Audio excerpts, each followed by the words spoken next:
Hello, everybody. Welcome back once again to another episode of Written Wednesday. We're back on Infinity Quest because the work schedule of Ray is unforgiving. I'm joined, however, with my good friend Tesh, as I explained to the empty chat room, and we will be reading a little bit of Infinity Quest from the beginning. I have the document itself open. I'm going to be fiddling with that scene I wanted to rework and rewrite, as I said a few streams ago. We see how well that worked. And then once we get people in here, we're going to start going through the first 9 pages and helping to sculpt the beginning of the scene, or the beginning of the book, I guess, rather, the whole story itself, not just a scene. Tesh, say hello to everybody. And by everybody, I mean me. Make me feel special. I am sad and insecure. Good eve. Yes. Good eve. Blow out the eardrums of everybody. Oh, please. Good evening, everyone. Yes, good evening. How is everyone doing?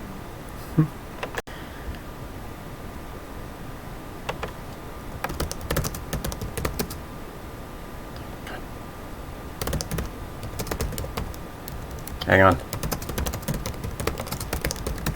There. Oh my god, look. We're getting interaction from the ghost chat. Oh my god. Hey, we have our first viewer. Hey, Tesh, how are you doing?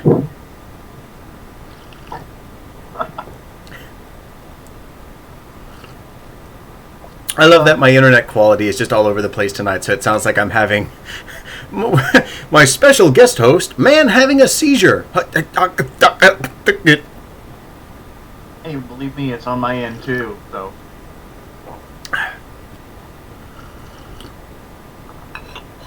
Oof. I don't know, man. I hate black tea. English breakfast is passable. It's a little bit tougher.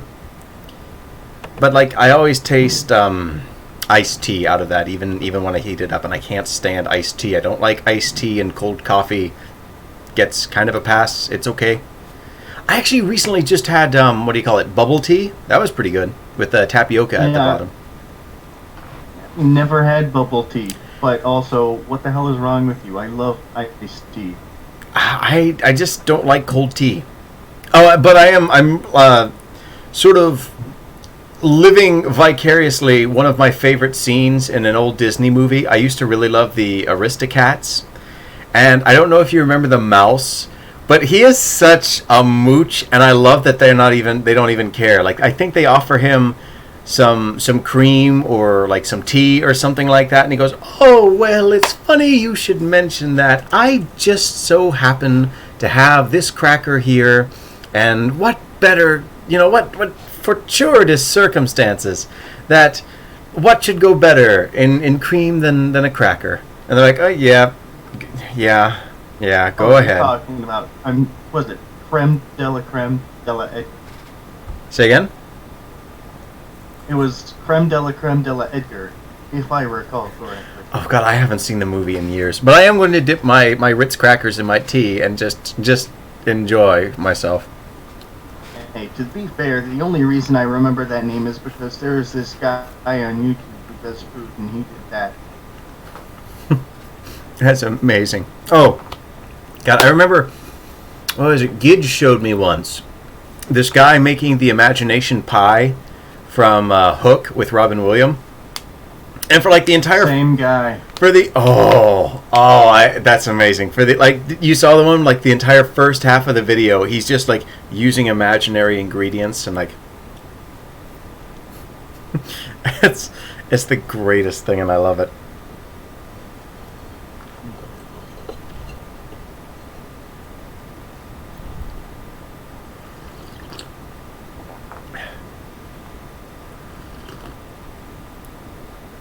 But yeah, the scene I'm trying to fix, and I just haven't got around to doing it because, I don't know. Like, I really want to get Infinity Quest done and out. There's a lot of people in my area asking for it, and I'm flattered that they care enough to be like, "Hey, how's that coming? When's it going to be out?" But, like, I can't seem to get through it. And then they recently remade Destroy All Humans, and just Crypto is an absolute gas to listen to. I love it. And like, oh God, I'm trying to think of... I think it's kind of like a Jack Nicholson voice he has. Just the accent he's doing. I know it's low and gruff, but it kind of has that cadence, man. And it's just something about I could listen to him talk for hours, especially his monkey boy kind of thing he's going on. Oh God, it's fantastic. Oh, and then just Richard Horvitz being in it is top notch. Or is it Billy West? Richard Horvitz. I think Richard Horvitz. I'm not sure. No. Billy West. Billy West. No. Crap. Dang. Hang on. I gotta look this up. Guess what I gotta do? I gotta look this up. Not sure myself. What is it? Billy... Yeah... No... Billy West. I think it's Billy West. No, it's Richard Horvitz, because I know he sounded like Zim. God, they fused together into one entity in my brain, and I can't pick them apart.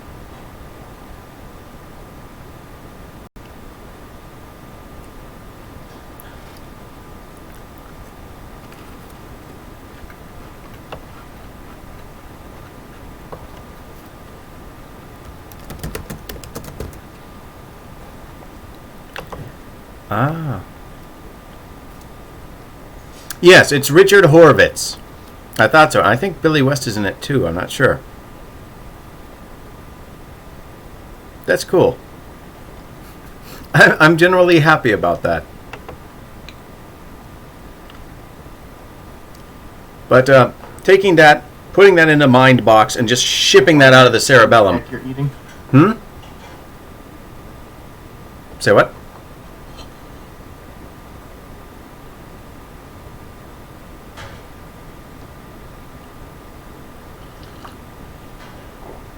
Tesh, speak to me.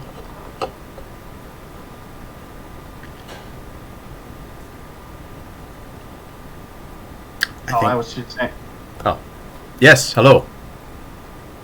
You were what now? Jesus, having connection problems. Yeah, I know. This all things good with the stream tonight.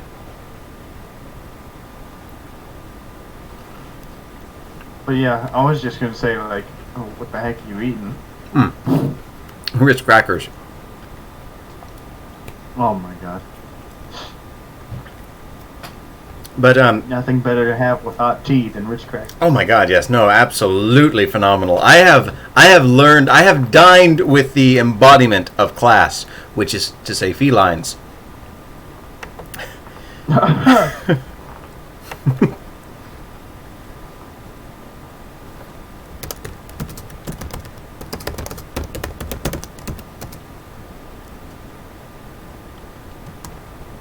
All right, well, I just got a message and I would like to wish a happy vacation to the Soap Witch, who is off at the Bubble Emporium for the weekend.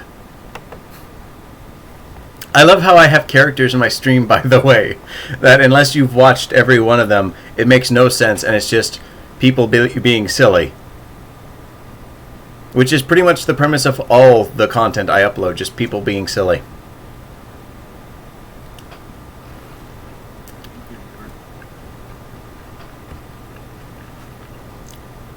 But, as I was saying earlier, and now that I have devoured every single Ritz cracker in the vicinity, and that temptation is no longer in my life, I'm going to take all the crypto and Richard Horvitz and Billy West stuff, put that in a mind box, send that to the darkest recesses of the Mind Palace, and get back on the point I was making earlier, which was I was trying to rewrite this one scene I was on here where they're done on the planet Avia Lock. They've managed to recover one, if not the most important ancient artifact that the dig team had discovered on the planet, and they are going to attempt to track down the Rolfians who stole more ancient artifacts and relics and are running off.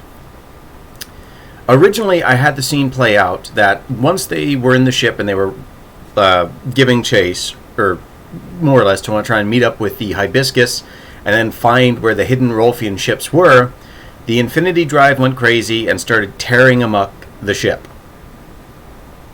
And that works, I guess, on its own, but for me, writing it felt kind of boring because there's no malicious intent. It's an artifact that's just doing things. And it didn't really feel the most engaging to want to read. So what I want to do is I want to have them run into the Rolfians sooner rather than later and sort of do a jump perspective back and forth between the Rolfians and the crew of the Defender as the Infinity Drive all of a sudden spontaneously goes like nutso.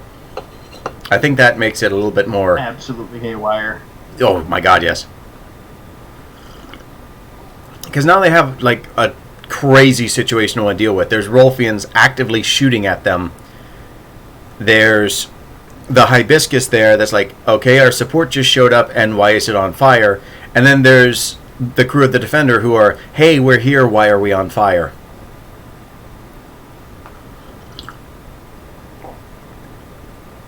General chaos. Yeah, just a general state of disarray and chaos, yes. I really love the way this teacup looks, and I'm very happy I bought it. I'm going to geek out about that forever, because I got matching plates, and like cream and sugar containers too, and actual dinner plates, and the thing I'm missing is bowls, and I don't know if Homer Laughlin ever made a marigold teapot to go with it, so I was looking up a glass teapot online that has an internal diffuser, so you can use like loose leaf tea. And based on Vino's suggestion, I got, I think it's black Darjeeling. And he's like, oh yeah, this is like 5 times as strong as a cup of coffee. And I'm just like, hoo, kill me with that caffeine. Oh, Jesus Christ. Caffeinate me, Captain. By the way, oh, yes, go ahead. I was just going to say, there's only so much caffeine you can take. Yeah, no, so I won't be having that tea on a Monster Energy day, but I do want to try the Black Darjeeling.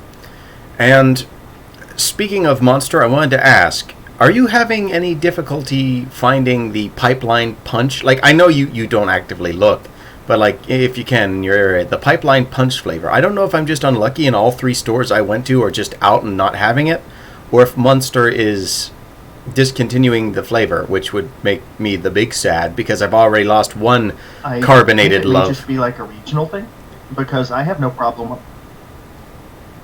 Really? But yeah, because I'm finding it just fine. I can go down to the Easy Mart right now and probably find it right next to like the big cans. I know, it was the ones with sorry. The ones with the screw tops. Yes, I actually just finished one of those today. And you're drinking tea after. Okay. Yes. I don't need a death note. I can already write down how someone's going to die. Just, hey everybody, welcome to Written Wednesday, episode 300. And just, that is it. Rotund man dies on stream. Pulls in his best figures. The finale episode. Yes. The finale, season 2 confirmed? Question mark. Face. And people... then I'll get the cult following and they'll be trying to put together the deep lore. Okay, I had an idea. I wanted to do something if I ever start doing Let's Plays on the channel. And by if I ever, I mean when I get the money to have a beefy big boy computer. I'm going to take and do Let's Plays, but I want to pick specific games to have like this. And I've never seen this before. I think this would be cool to do, but have like an overarching narrative through the Let's Plays. Make the Let's Plays like a story in and of themselves, where it's like the events of each game kind of pulls into one or the other, or like it's just me after experiencing the events of the last game that leads into the next game, and it's like all one big connected thing. I think that would kind of be cool, because it harkens back to, in my mind, an innocence of just playing as a kid. Like, it doesn't matter what toys you have. It could be from a show, and there could be an established lore and characters and everything else behind them. But, like, just so long as you have them, you can make up your own thing, and they can be or anything you want. And I think that'd be cool to just sort of highlight that level of imagination and just sort of connect a bunch of video games that have nothing to do with one another and just tell my own unique story. I could see that being a thing. Oh, definitely. I know I also want to do The Sims. I love The Sims 3, never played any Sims games, but I really, really, really want to play Into the Future because, yes, I was actually on eBay. I was looking up magnetic hexagon lights because if it's the future, it's hexagons. I don't care what you say. No, shut up. The future is hexagons. That's how it's going to be. Stop oppressing me with your laughter. The future is... No, you stop it, sir. I don't appreciate this. Never talk to me or my son ever again.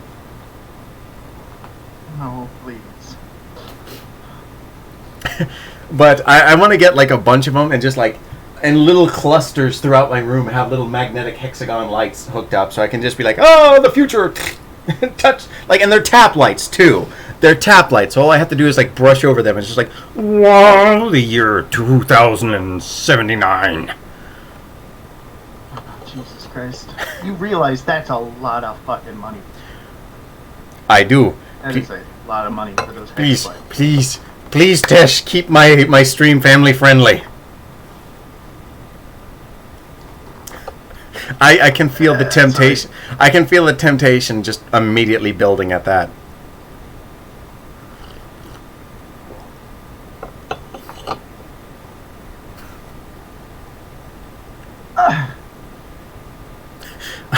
That sounds physically painful. Are you going to burst? I don't know. I'll keep you updated. Okay. If I hear a loud bang, I'll ask if you're okay. Knock twice if you're still alive. Give me 2 claps If in the my back. internet suddenly cuts and you don't get any response, you know what happens. Yeah, it's just like you just every F-bomb at once. Okay, no, you said every curse word in existence at the same time in the same breath. And just boom, your house eviscerated. Reality couldn't handle it. It's become like this eldritch cursed forest of black gnarled wood. In which Gidge would own a nice mini house, safe and snug inside. This is beautiful property. I'm really tempted to get crackers, some more of them, but I'm on a diet and I really shouldn't. But they're really good. Drink more tea or just plain water. That helps fill your stomach. Well, yeah, no, but I'm after the taste because I like Ritz crackers. They're buttery and delicious. You're after the butter flavor. Find a replacement for the butter. Margarine. I'll be right back. No. Oh. Just sit here with a spoon, and I can't believe it's not butter. I don't think my heart could take that. Because we've got the tea, we've got a big full thing of Monster Energy, and then like, yeah, just eat a bowl of butter on top of it. It's the Julia Child technique. Yeah, I don't think many people at all would be able to handle that. So what you're saying is, if I do it and record it, I'll look very manly, and have documented proof of it. That is not what I said. Yes, not many people can do it. Not many people can live up to the high standard of masculinity that I exude from every pore of chest hair on my magnificent sculpture of a chest. That unfortunately. Please stop. This is PG-13 stream. This is the secret stream. This is why we closed down Guantanamo Bay. They were using these kinds of techniques. Excuse me. I am demonstrating on Tesh, my unwilling test subject. Next, we're going to waterboard him with tea. The European. I don't know what it's called European style interrogation.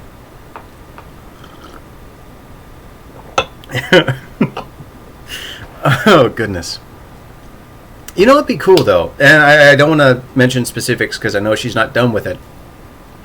But once Gidge finishes her project, I think it would be really cool to stream sessions, because it is very fun. I would just need a different character other than Sun Sindao, just by way of the way he behaves. Yeah. I mean, it's fun. Sun Sindao isn't very stream friendly.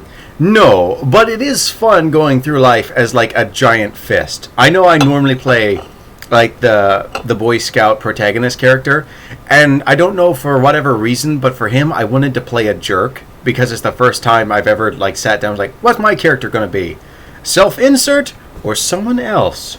And at first what I wanted, like, I want to do a D&D thing at some point, and hers thing isn't D&D. I'm going off on a side tangent here.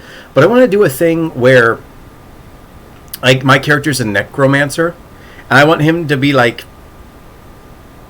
at whatever, like, either a max level or a high level for him, but, like, not to gain experience, because he's just a lich. He's a necromancer. He's this undead thing, and that's his cap.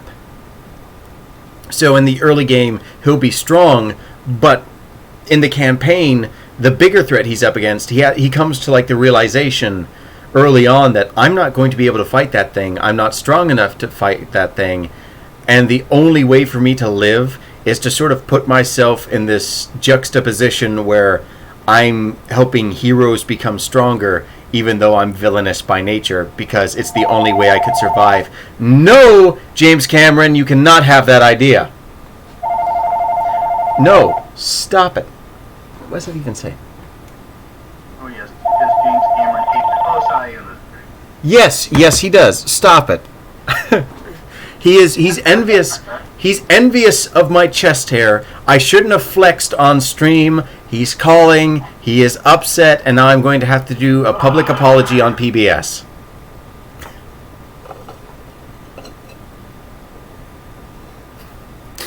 It's a fun world I live in. You know, it really picks up when you just keep all of reality out. It's also really fun when my voice mod decides to just shift my voice over to another Another entity. Another entity, yes. It just decides, okay, and special guest star, Alvin and the Chipmunks. Thank you for joining us, Mr. Alvin. It's a pleasure to have you on the show. Oh God, have you ever seen the clip of Tom Kenny, the voice of SpongeBob, who goes through doing the cursing? Yes. Like, I love the Christmas work. Oh God, that's. I actually watched something today. Someone went through and animated it as like Squidward's just sitting there at the front counter of the Krusty Krab, and SpongeBob's just there on it, like going through this rant, and it's hilarious. I'm gonna have to send it to you. It's just spicy primo, best thing ever. Oh Jesus. Oh yes.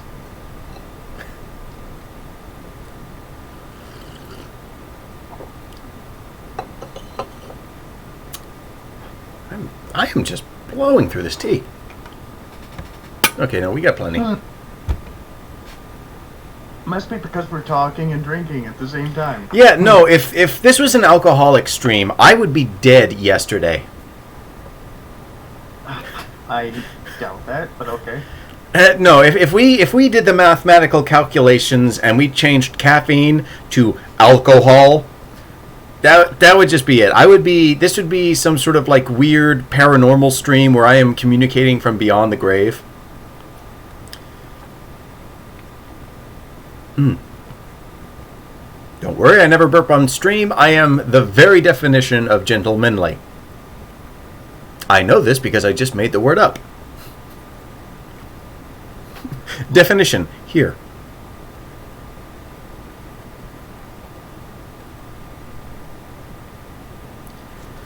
Okay, let me go through and read over where I had left off.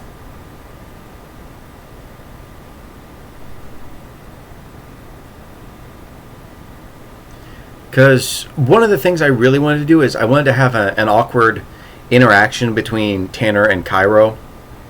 Because Tanner as a character is hurting very bad during this first book. He lost his childhood best friend in a fatal accident. He lost his ship, like his first command, where most of his friends were on board, and he didn't really have time to go home and communicate with his family. He's sort of trying to internalize this and bear all the weight on his own shoulders, and beyond that, there was the weight of a hearing over him to want to make sure there was no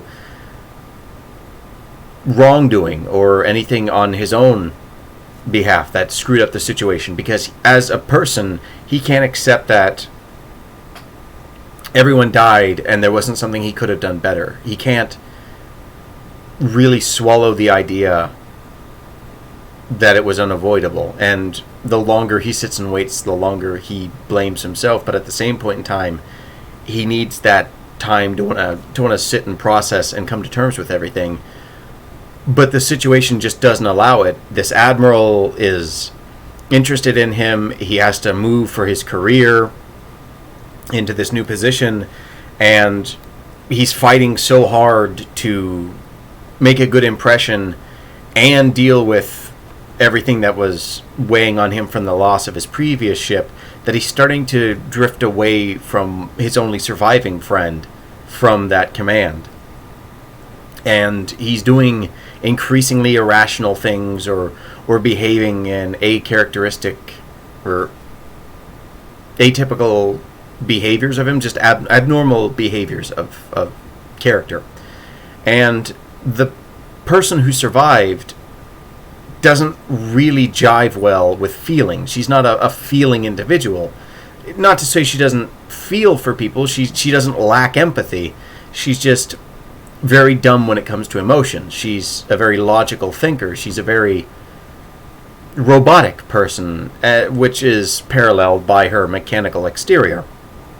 Or electronic, not mechanical. She doesn't have gears. This isn't a steampunk story. And his constant attempts to keep this all bottled up and deal with everything and like, no, I'm fine, in the face of someone who has realized that he's not, is putting a strain on their relationship. And as much as he doesn't want to lose that friendship, he's very bad about talking about what's going on with him. So I wanted to have this awkward dialogue where he's slowly, after a couple times of her taking the initiative, trying to rest her fears, or at least sort of express what's going on in his head, or risk losing her entirely. So that was very difficult to want to get to where I wanted it, because dialogue on its own is just obnoxiously difficult, and then trying to make it intentionally awkward without making it a bore to read is just a whole other skill. Yeah, definitely. Yes. Without falling into Skyrim levels of dialogue, you know? Oh yeah. Or God, what was it? Oblivion that had such the bad dialogue? Oh yeah.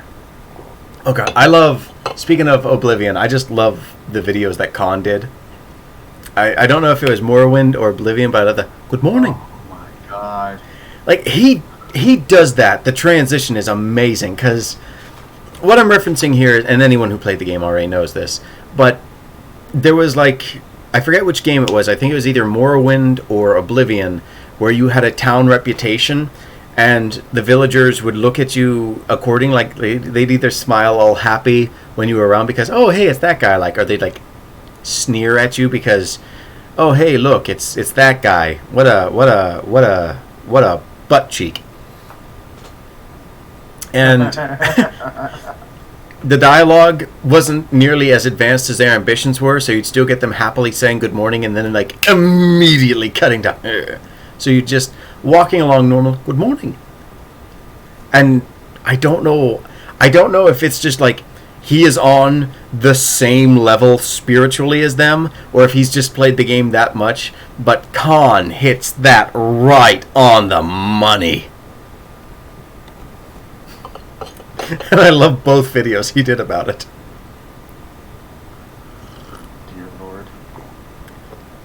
god, I also love that one dude who I think he had a beard, but he was going through and he was doing the dialogue like there's the room full of chairs and he pushes himself through to want to sit down, or he goes, "Stop! You violated the law!" And he like there's the pool in the background. He runs around the pool before falling in. It's like, "Why won't you die?" And like the dude's hitting him. Oh god. Oh no! Oh yeah, I know exactly what you're talking about. Oh god, those were so funny. And if I remember correctly, they filmed something and they got one of the actual voices of the dudes from Skyrim to want to show up for this fan film they were doing. And it was like, how awesome is that? I love when people get involved with memes and they're cool with it, and it's not like CBS where it's CBS or Nintendo. Whenever one of the things I owe. Oh, go ahead. I was just gonna say one of the guys I know that they got to like voice in one of their videos was the guy who did Sheogorath, so like, as well as like I think like one or two other voices. Sheogorath. I'm trying to remember. The Daedric God of Madness. Oh yes. Okay. Yes. I do remember. I love the guys who do the guards, and there's one specific type of guard I like. I like the one that sounds like he's almost related to Arnold Schwarzenegger, where he's like, "I got to thinking, maybe I'm the Dragonborn and I just don't know it yet." Oh god, that's... I used to be able to do a good impression of him, but I haven't done it for so long. But you know the one where he's got the lower voice and the very hot accent. Yeah. God, that... Where are my pince nez? I need to feel fancy. Like, they're prescription. I should be wearing them for reading, and I just don't.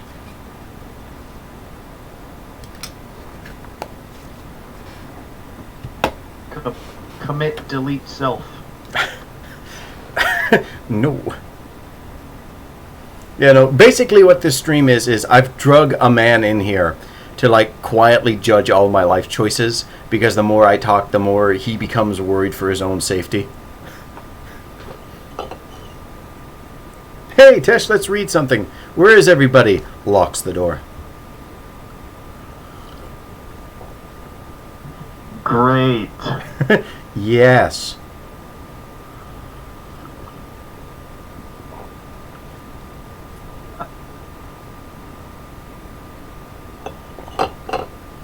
Alright, let's see here.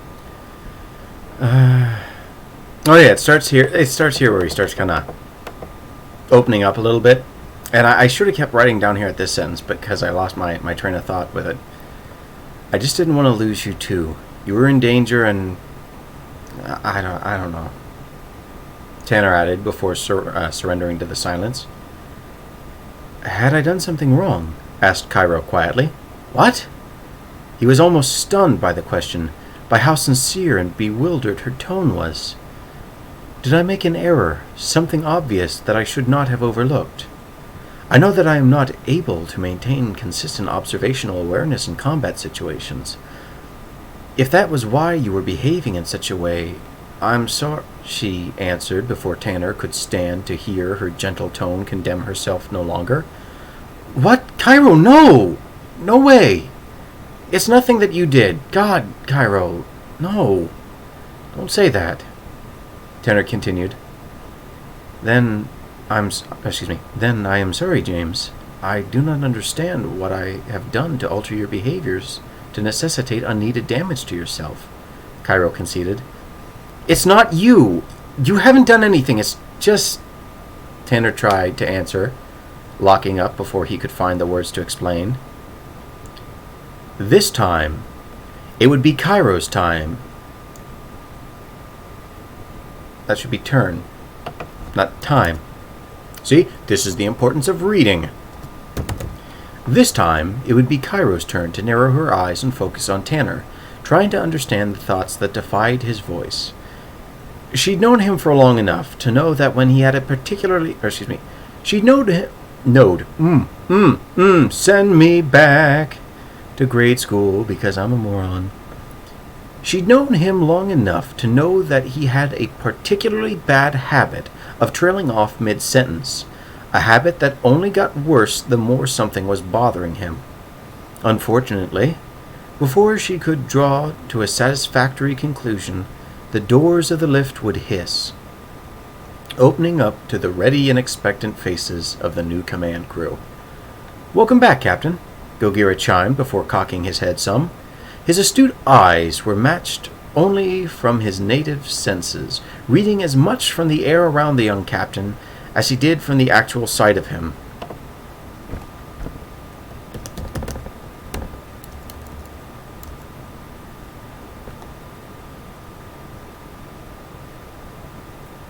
I think there's something in my eye now. There we go. Yeah, it's better. Probably.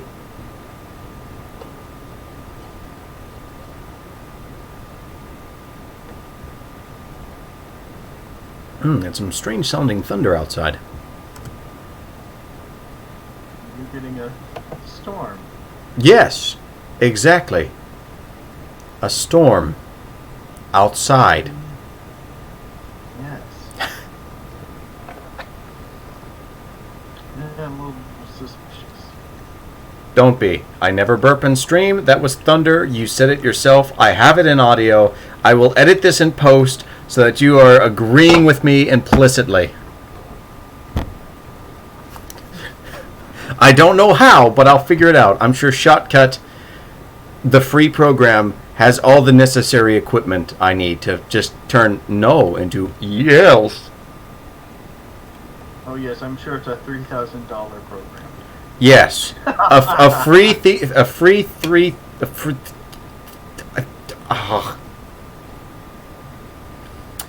I knew I should have learned how to talk before streaming. This was my greatest downfall. Should really do those radio talk show hosts, verbal exercises. Yes, just next stream. That's all it's going to be. Is like no, I'm going to screw it up now.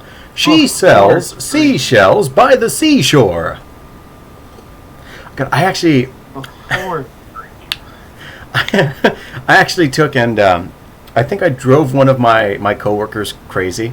I work at Sam's Club, and for the longest time they had us out scrubbing down the carts during the whole Corona thing, and then this big tough guy decided he was going to threaten to beat up one of the little old ladies that worked there. So they moved us inside to cleaning inside the store. But there was this big raised dome portion of the ceiling outside the front door where they keep all the carts. And there's let the customers know that the carts have been cleaned and just make sure there's enough carts for everybody.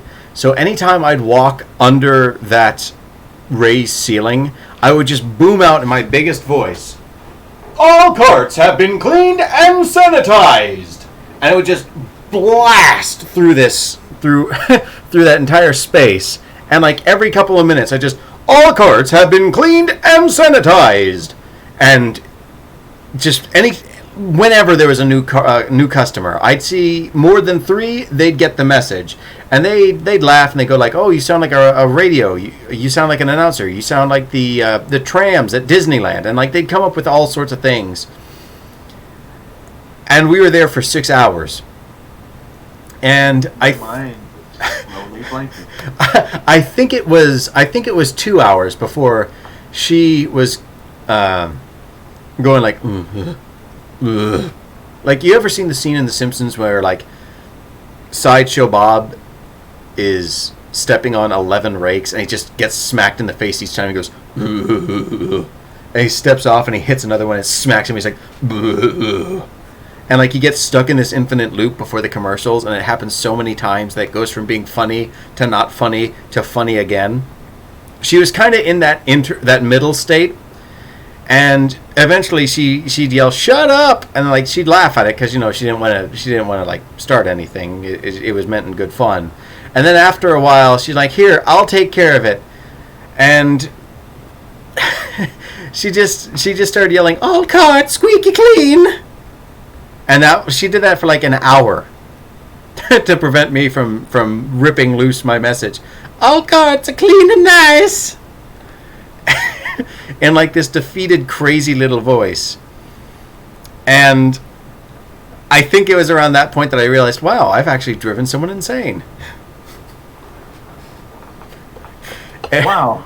Yeah, no, it was a unique, a unique situation. To this day, the guys in charge of the carts go, "Hey, Mr. Announcer!" Anytime I show up, which is great. I've taken to harassing the customers now inside of the store. I just tell them dumb dad jokes.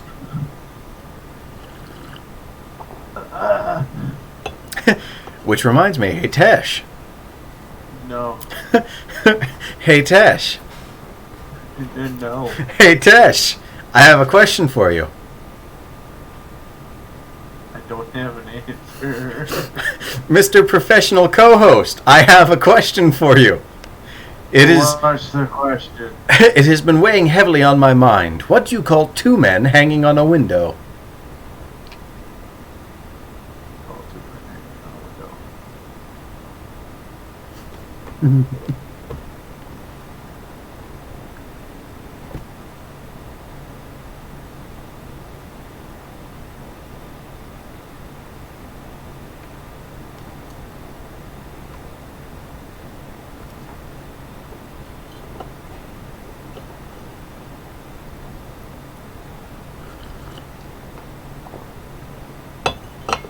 Hello? Hello? You give up? I answered before, but the connection cut me out. Oh, yeah, I didn't hear you. Kurt and Rod. Alternatively, I've done some thinking about this joke. Depending on what floor they're on, you might call them an ambulance.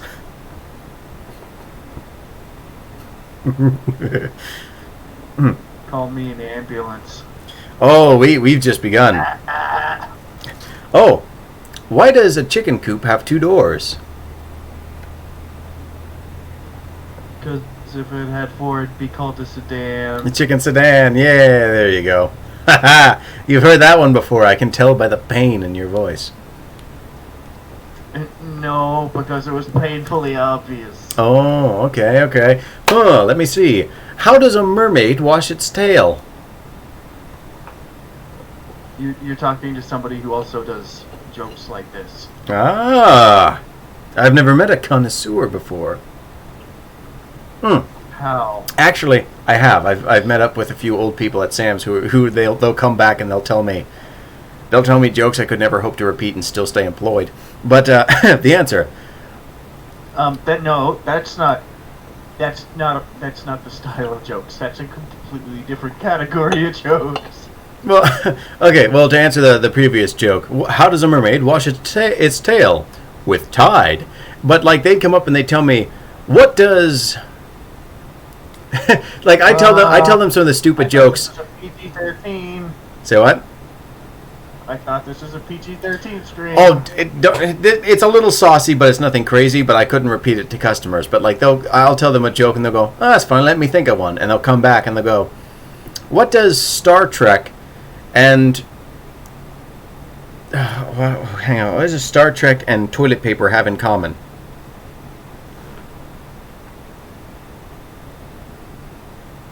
What? They both circle Uranus.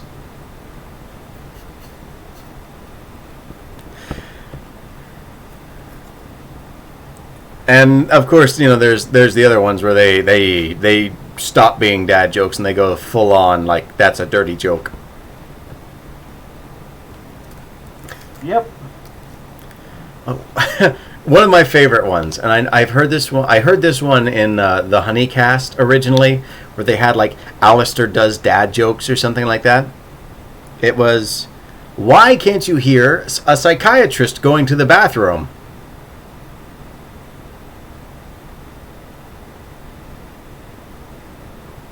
Same joke I've heard before. Yeah, because the P is silent. Ah.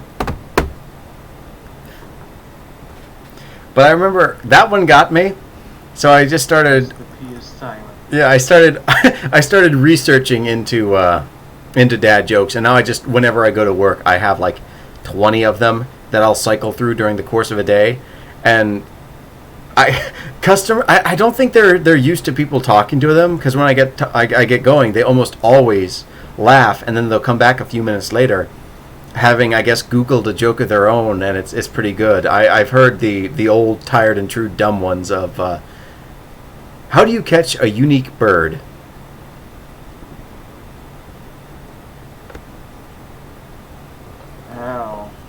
You sneak up on him.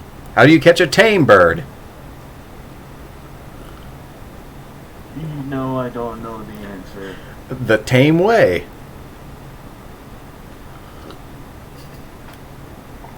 Like I said earlier in the stream, this is just me torturing Tash. Somebody please help me. You don't know the dirt he's got on me.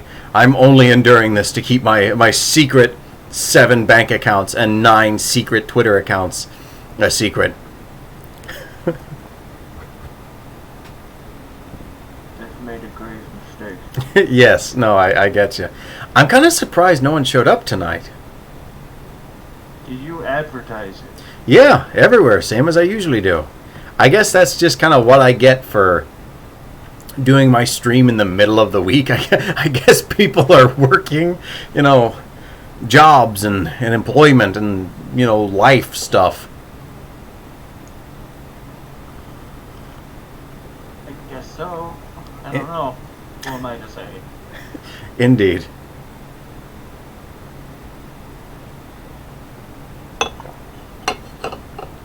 Well, on that happy note, I think I'll end the stream here for tonight. Thank you very much for enduring this with me, and at some point we'll be able to do something that you'll have fun with. Be it DST, be it something else, we'll find something and we'll have a good time, and don't worry, Tess, you'll stop coughing up blood within a week. Please help me. Somebody help me, please. No.